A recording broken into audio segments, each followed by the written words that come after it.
आप सभी लोगों का स्वागत है फिर से एक बार रिदवान क्रिक जोन में। आशा करता हूँ आप सभी लोग सही सलामत होंगे। तो चलिए शुरू करते हैं आज का वीडियो, जो कि साउथ अफ्रीका टी20 लीग बहुत ही रोमांचक बन चुका है। और कल देखे तो एक मुकाबला खेला गया था और वो 14वां मुकाबला था।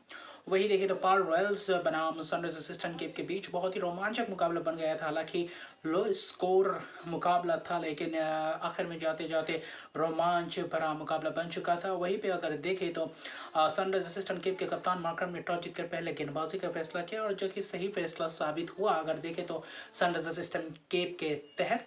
वही पाल रॉयल्स के जैसे कि शुरुआत सलामी बल्लेबाजी करने आए थे जेसन रॉय, वही जॉस बटलर, उनके बल्ले से कुछ खास ज़्यादा रन से नहीं आए। वहीं पे देखें तो 18 पे 2 विकेट गंवा चुके थे। उसके बाद शानदार गेंदबाजी भी चल रही थी सनराइजर्स असिस्टेंट किप के द्वारा।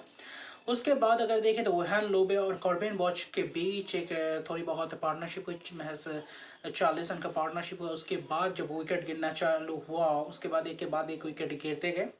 वहीं पे उसके बाद देखें तो 96 पे 7 विकेट गंवा चुके थे आते आते। वहीं पे वोहान लोबे का, और अगर देखें तो इनिंग्स में 28 रन था। कॉर्बिन बॉच ने भी 20 रन की पारी खेली थी। मिलर मॉर्गन कुछ खास बल्लेबाजी नहीं कर पाए, और जैसे कि पॉल रॉयल से एक लंबा पार्टनरशिप भी नहीं जड़ पाए, जिसके कारण एक अगर देखें तो विकेट के बाद एक विकेट गिरते चले जा रहे थे, और वहीं पे दिक्कत हो रहा था पॉल रॉयल्स को एक अच्छी तरीके से एक लंबा स्कोर बनाना।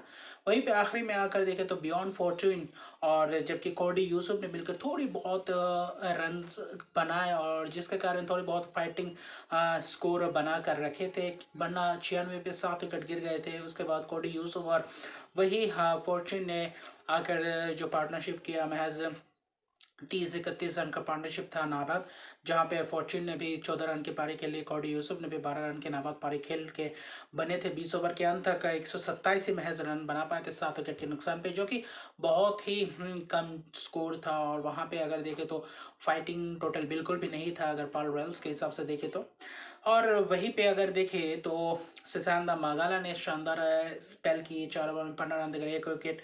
वही कप्तान मार्करम ने आकर शानदार विकेट चटकाए। वही रोयल बेंडम मारवी ने भी 2 विकेट चटकाए, और माकराम और मारवी के खाते में 2-2 विकेट थे, जिसमें से 4 ओवर में दोनों ही गेंदबाजों ने महज सिर्फ 21 ही रन दिए और बहुत ही किफ़ायती रहे। और जिसके कारण अगर देखें तो पाल रॉयल्स के इस अगर मुकाबले में देखें तो ज़्यादातर स्पिनर्सों का बोलबाला था, और वही हुआ पिच थोड़ी बहुत धीमी थी, जिसके कारण अगर देखें तो दिक्कत करना दिक्कत का सामना करना पड़ा वही पाल रॉयल्स के बल्लेबाजों को। और जैसे कि ब्राइडन कार्स ने भी शानदार गेंदबाजी की थी, 4 ओवर में 29 रन देकर 2 विकेट चटकाए। और कुल मिलाकर देखें तो 127 ही महज रन था, 128 रन का लक्ष्य था और सनराइजर्स असिस्टेंट केप के सामने। और वो सनराइजर्स जो कि इस मुकाबले में अगर देखें तो 16 ओवर के अंदर अगर हम मुकाबले ख़त्म कर पाते तो बोनस पॉइंट के साथ जीत अर्जित करते। हालांकि देखें तो पहले इनिंग्स के बाद हर किसी को लग रहा था कि आसानी से ही मुकाबला जीत जाएंगे सनराइजर्स असिस्टेंट केप। हालांकि सनराइजर्स असिस्टेंट केप ने भी शानदार प्रदर्शन किए। सलामी बल्लेबाजों ने अगर देखें तो 35 रन जोड़े, जिसमें से रॉसिंगटन और वही जॉर्डन हार्मन, दोनों ही बल्लेबाजों ने शानदार प्रदर्शन किया। जो शुरुआत चाहिए था सनराइजर्स असिस्टेंट केप को, वही शुरुआत दिलाई, जिसमें से रॉसिंगटन ने 20 रन की पारी खेली। उसके बाद देखें तो जॉर्डन हार्मन ने साझेदारी निभाते हुए चले जा रहे थे और अच्छी तरीके से बल्लेबाजी कर रहे थे। और जब 35 पे पहला विकेट गिरा था, उसके तुरंत बाद ही सेरेल एरोबी पहले ही गेंद पे शानदार गेंद फेंका, जो एंगिनी ने गेंद किया था। एक ही ओवर में लगातार 2 विकेट चटके हैट्रिक का गेंद पे आ चुके थे एंगिनी।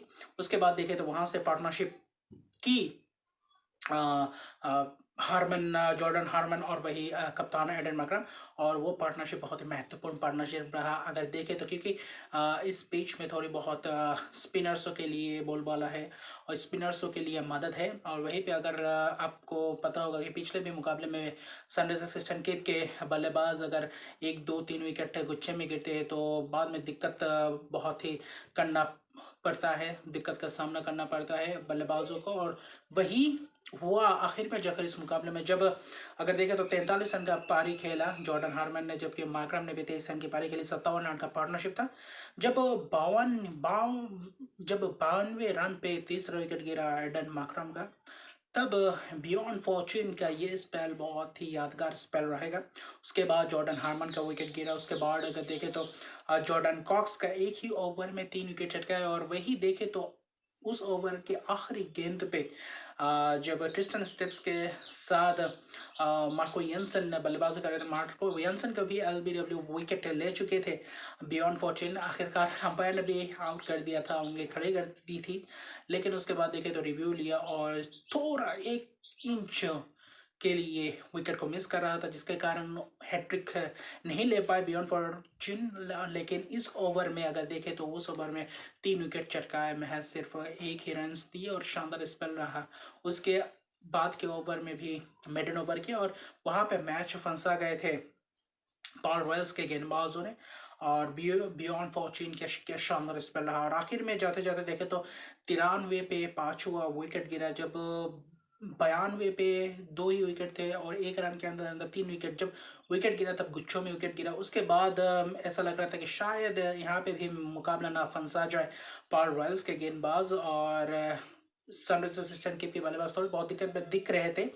और ट्रिस्टन स्टब्स और वही मार्को यंसन ने सूझबूझ कर सिंगल डबल से खेला और उसके बाद जो आक्रामक रवैया अपनाया मार्को यंसन ने, और वही हुआ। 21 रन की नाबाद पारी खेले मार्को यंसन, जिसमें अगर देखें तो ट्रिस्टन स्टब्स ने भी 18 रन की नाबाद पारी खेले और दोनों के बीच एक अच्छी साझेदारी हुई। और जिसके कारण देखें तो महज 30-33-40 रन का पार्टनरशिप हुआ और उसी के साथ ये मुकाबला जीत गए। जिसमें से गेंदबाजी की तरफ देखें तो बियॉन्ड फॉर्च्यून ने महज सिर्फ 4 ही ओवर में 20 रन दिए और 3 विकेट चटके।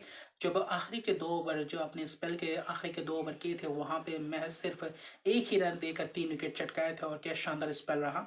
वही लुंगी एंगडी का भी शानदार स्पेल है। लेकिन बाकी जो तबरेज शमसी के लिए हालांकि किफ़ायती रहे, लेकिन विकेट नहीं चटका पाए। अगर उस वक्त एक आध विकेट और चटका जाते पावर रॉयल्स का गेंदबाज, तो शायद मुकाबला और भी दिलचस्प बन चुका होता और वहीं पे मैच कुछ भी हो सकता था उस समय, अगर वही देखे तो।